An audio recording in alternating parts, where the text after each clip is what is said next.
नटवर लाल दिल्ली का मुख्यमंत्री अरविंद केजरीवाल जो दिल्ली की विधानसभा के अंदर छाती पीट पीट के कह रहा था कि 300 का बहुमत लाने के लिए कितने जवानों को शहीद करोगे, आज वो बेशरम पता नहीं कौन से बिल में जाकर छुप गया है कि आज और वो तमाम वो जो पत्रकार जो आईएसआई का एजेंडा इस देश के अंदर जो प्रोपोगेट करते हैं, चाहे वो राजदीप सरदेसाई हो, चाहे उसकी बीवी सगारिका घोष हो, चाहे वो बरखा दत्त हो, चाहे वो तमाम लोग हों जो ट्विटर के ऊपर पाकिस्तान के प्रधानमंत्री की जो है तारीफें कर रहे थे कि जो है पाकिस्तान के प्रधानमंत्री ने कितना बड़ा डिसीजन लिया, कितना बड़ा दिल दिखाया। अरे भैया, सांच को आँच नहीं। मुझे नरेंद्र मोदी का वो भाषण अभी भी याद है जो इंडिया टीवी ने एक कॉन्क्लेव किया था और रजत शर्मा ने पूछा था, तो नरेंद्र मोदी जी ने एक बहुत अच्छी बात बोली। उन्होंने कहा कि उस रात की बात, उस राज की बात को राज ही रहने दो, वो कभी अपने आप खुल जाएगा। और आज खुला तो ऐसा खुला कि कांग्रेस के युवराज से लेकर इस देश के अंदर पाकिस्तान के जितने भी दलाल हैं उनकी रात की नींदें हराम हो गई हैं। जब पाकिस्तान के संसद के अंदर एक वहां का इतना वरिष्ठ सांसद ये कहता है कि अभिनंदन को जो है छोड़ने का कितना बड़ा प्रेशर था कि पाकिस्तान का आर्मी का चीफ और पाकिस्तान का जो विदेश मंत्री है उसके पैर कांप रहे थे और उसके माथे से पसीना छूट रहा था। परंतु अब आदमी है, बड़बोलेपन में गलती करता है और जो गलत आदमी होता है वो तो 100% गलती करता है। पाकिस्तान का बड़बोला फवाद चौधरी, जिसके मुंह से मवाद के अलावा कुछ नहीं निकलता, उसने अगले ही दिन अपनी छाती पीटने के लिए बोला कि पुलवामा हमने कराया। परंतु इस देश के दलाल नहीं रुके, इस देश के अंदर पाकिस्तान के दलाल नहीं रुके। इस देश में आईएसआई का सबसे बड़ा दलाल राजदीप सरदेसाई, उसने कल ही शाम को अपने चैनल पर किसको बिठाया? जो आदमी पाकिस्तान की संसद के अंदर बोलता है कि हमने पुलवामा कराया, उसको जो है अपने चैनल पर लाइव बिठा के पूछता है, भाई साहब आपने कराया क्या? अब चोर से आप पूछोगे, कराए तो चोर कहेगा मैंने चोरी करी है। तो आज देश की जनता के सामने चीजें बिल्कुल ट्रांसपेरेंट हो गई हैं कि आज इस देश के प्रधानमंत्री के हर एक एक्शन पर जो है सवाल उठाने वाले मुंह के उनके चेहरों के ऊपर जो थप्पड़ लगा है उसकी गूंज पाकिस्तान तक जा रही है। और जो पाकिस्तान अपने इस बड़बोलेपन में जिस प्रकार की गलतियां कर रहे हैं, आप मजे की बात देखिए, आज पाकिस्तान FATF के अंदर अपने आप को ग्रे लिस्ट से बाहर करवाने के लिए तमाम जुगत भिड़ा रहा है। पर ये जो कल जो पाकिस्तान की असेंबली के अंदर, वहां की जो है पार्लियामेंट के अंदर ये जो अभूतपूर्व जो नाटक देखने को मिला है, इससे आज पूरे विश्व के अंदर एक प्रमाण जाएगा कि हाँ, पाकिस्तान ही टेरर का जो है ब्रीडिंग ग्राउंड है और पाकिस्तान किस प्रकार से करता है उसके मंत्री ने जो है अपने पार्लियामेंट के अंदर कबूला है। अब सबसे बड़ी बात, मुझे नरेंद्र मोदी के राष्ट्रवाद पर 1% भी शक नहीं है। क्यों? क्योंकि नरेंद्र मोदी ने 2019 के लोकसभा चुनाव के एक रैली में एक बहुत अच्छी बात बोली। उन्होंने कहा कि दोनों देश एक साथ आज़ाद हुए, एक देश चांद तक पहुंच गया और एक देश अभी तक कश्मीर तक ही पहुंचने की जुगत में बैठा है। पर हमारे देश की तमाम सरकारों ने उस टुच्चे से देश के साथ एंगेज करके देश का समय और देश का पैसा पानी की तरह बहाया है। पर अब हम ऐसा नहीं होने देंगे, उसको उसी की हाल पर मरने के लिए छोड़ देंगे। और आज जो पाकिस्तान के अंदर सूरत हाल हैं, मैं आपको दावे के साथ कहता हूं कि दिसंबर तक ये देश पाकिस्तान जो है दिसंबर तक की ठंड नहीं देख पाएगा और ये देश आपको कई टुकड़ों में बटा हुआ दिखेगा।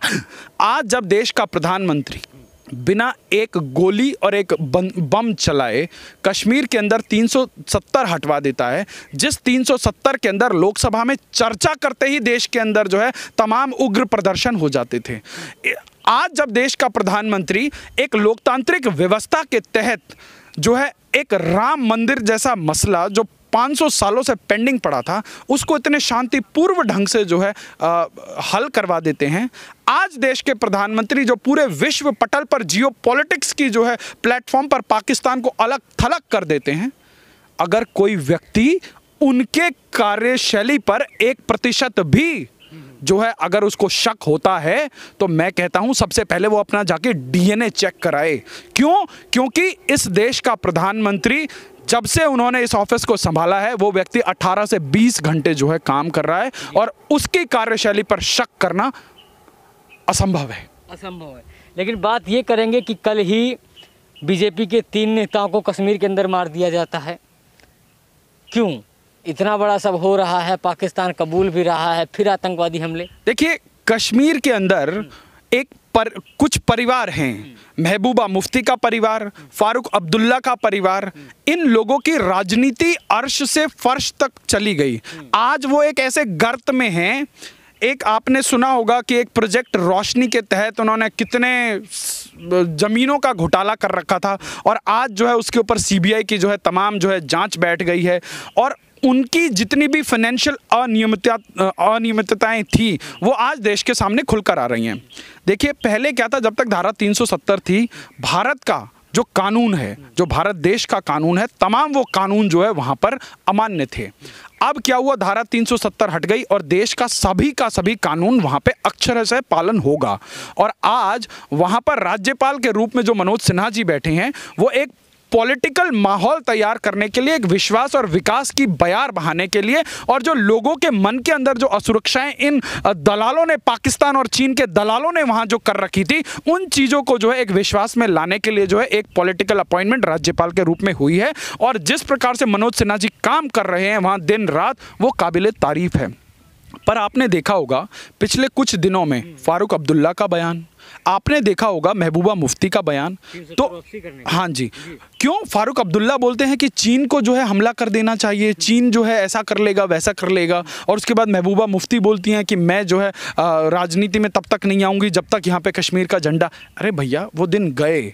और अब देश के अंदर वो दलालों वाली सरकार नहीं है जिनका नेता पाकिस्तान में जाके बोलता है कि इनको हटाइए, हमें ले आइए, तब जाके आपकी और हमारी बातचीत होगी। अब इस देश में उसकी सरकार नहीं है जो माँ बेटा जाके चीन के कम्युनिस्ट पार्टी के साथ MOU साइन करते हैं और उसके बाद देश को तमाम ऐसी संधियों के जाल में उलझा देते हैं कि आप जो है LAC के इतने किलोमीटर तक हथियार लेके नहीं जा सकते। और उसके बाद जब आज चीन के साथ स्टैंड ऑफ होता है तो वो जो है राहुल गांधी इतनी बेशर्मी से देश के प्रधानमंत्री से पूछते हैं कि प्रधानमंत्री जी, हमारे जवान जो है हथियार लेके क्यों नहीं जा सकते। अरे भैया, तुम्हारी सरकार रही इतने सालों तक, तुमने तमाम संधियां करी, जो अपने पीछे बैकग्राउंड में इतनी सारी किताबें लेके बैठे हो, कम से कम उसमें से 2-4 निकाल के पढ़ लेते। देश के इतिहास भूभाग का तुम्हें अगर थोड़ा बहुत भी ज्ञान होता तो तुम ऐसे बचकाने सवाल नहीं करते। एक चुनावी सभा में राहुल जी बोल रहे हैं कि 1200 किलोमीटर जो है चीन हमारे अंदर घुस गया है। भगवान, उस व्यक्ति को कोई जाके समझाए, कम से कम कोई ना समझाए तो अहमद पटेल समझाए, चचा वो जो वोरा हैं वो समझाएं। उनकी पार्टी के अंदर लोग जो है कांग्रेस की सेवा कर करके जो है पजामे और जूते फटा लिए, पर उनको समझाने वाला कोई नहीं हुआ। भैया, देश की सबसे पुरानी पार्टी के आप अध्यक्ष रह चुके हो और इस प्रकार के बचकाने बयान आप जो है देश नेशनल टेलीविजन पर दे रहे हो। आपको चुनाव कहाँ से लड़ना है? आपको भारत से चुनाव लड़ना है कि चीन या पाकिस्तान से लड़ना है? तो इस प्रकार की अमर्यादित भाषा का जो प्रयोग देश के कुछ राजनेता कर रहे हैं, ऐसा प्रतीत होता है कि वो भारत के नहीं, वो चीन के दलाल हैं। तो शर्मा जी, एक बात मैं जानना चाहूँगा, क्योंकि जिस तरह से आपने देखा होगा जब 2019 में पुलवामा हुआ था, एक ऑडियो वायरल हुआ था जिसमें राजनाथ की आवाज़ सुनाई जा रही थी। आपने जरूर सुना होगा उस ऑडियो को। कह रहे थे कि ये सरकार, केंद्र सरकार ने करवाया है पुलवामा। देखिए, ये जो कांग्रेस है, इसने किया होगा इसे ऑडियो? निश्चित रूप से कांग्रेस ने किया होगा, क्योंकि जो देश की जो जितने भी विदेश से संबंधित मामले होते हैं, मैं आपको इसका सबसे बड़ा उदाहरण देता हूं। देश की सेना जो है डोकलाम में चीन की आंखों में आंख डालकर बात कर रही है और देश की सेना कहती है कि हम 1 इंच भी पीछे नहीं हटेंगे, पर राहुल गांधी चुपके जो है चीन के जो है राजदूत से लेकर चीन के राजनेताओं से मिल रहे हैं। आज देश जानना चाहता है आप किस कैपेसिटी में जो है उन लोगों से मिल रहे हैं, आप उन लोगों के साथ क्या गोपनीय समझौते कर रहे हैं। और जब देश के अंदर, मीडिया के अंदर ये चीज़ एक्सपोज होनी चालू हुई, 3 दिन तक तो मना करते रहे कि जो है हम नहीं मिले। जब उन्हें लगा कि जब देश की जनता के सामने वो फोटोज वीडियो सब वायरल हो रही हैं, तो चौथे दिन आके बड़ी बेशर्मी से बोल दिया कि हाँ जी हम मिले हैं। आप बताइए, एक आदमी 2 दिन पहले तक मना कर रहा है कि हम नहीं मिले। भैया, आप देश के अंदर राजनीति करिए, आपको सत्ता पक्ष के साथ तमाम जो है मनभेद, मतभेद और आपका जो है हो सकता है, परंतु विदेशी मामलों में तो, क्योंकि ये देश तो आपका भी है ना, पर मुझे चाणक्य की वो बात याद आती है कि विदेशी औरत का बेटा कभी भी राष्ट्रभक्त नहीं हो सकता, और ये देश के अंदर प्रूव हो रहा है।